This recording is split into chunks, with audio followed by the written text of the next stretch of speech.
Avisamos de que estas imaxes poden ferir sensibilidades. Dous lobos atacaron esta vaca cando estaba soa, pacendo no prado.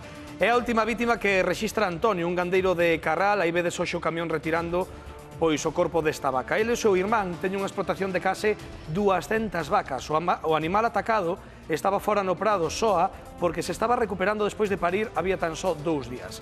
Foi o irmán de Antonio o que viu os dous lobos cando estaban en riba da vaca comendo nela. Foi cara a eles e cando viron marcharon correndo do prado. Pois Antonio non foi a única persoa da zona que sufriu ataques do lobo, tamén matou o lobo a unha cabrita da granxa Escola e mesmo lle matou un cadeliño a unha veciña. Pero moito ollo co que denuncia Antonio, porque di que a 100 metros, tan só 100 metros da súa granxa, hai un comedeiro de lobos, que ali alguén lle deixa osos, lle deixa restos de animais para que coman.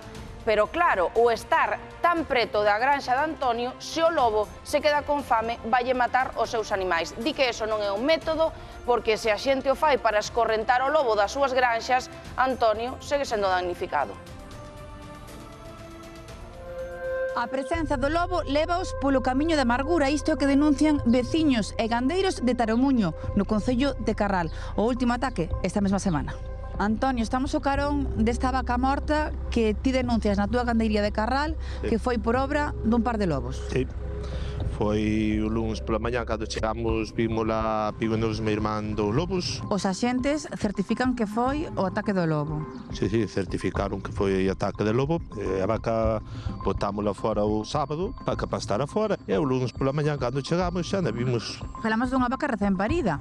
Sí, levaba 4 días parida. E vamos a ver, xa non é isto, senón é ataques de lobo, pero están aquí porque traen de comer. Son lobos botaos, que non son lobos salvajes. Cal será a perda económica que estimades? Sobre uns 3.000, 3.500 euros. O corpo desta vaca está aquí, pero vai ser retirada.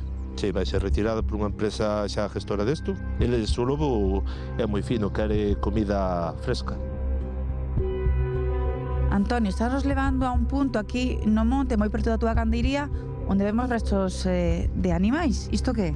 Sí, este é un comedeiro que lle fan aos lobos porque outra cousa non é. Pero estes comedeiros, con que intención? Pois, se é para que non vai atacar a reses, que ellos boten onde ellos hai que botar, nos montes, pero apartados das casas. É certo que daqui a túa explotación habrá, 100 metros. 100 metros.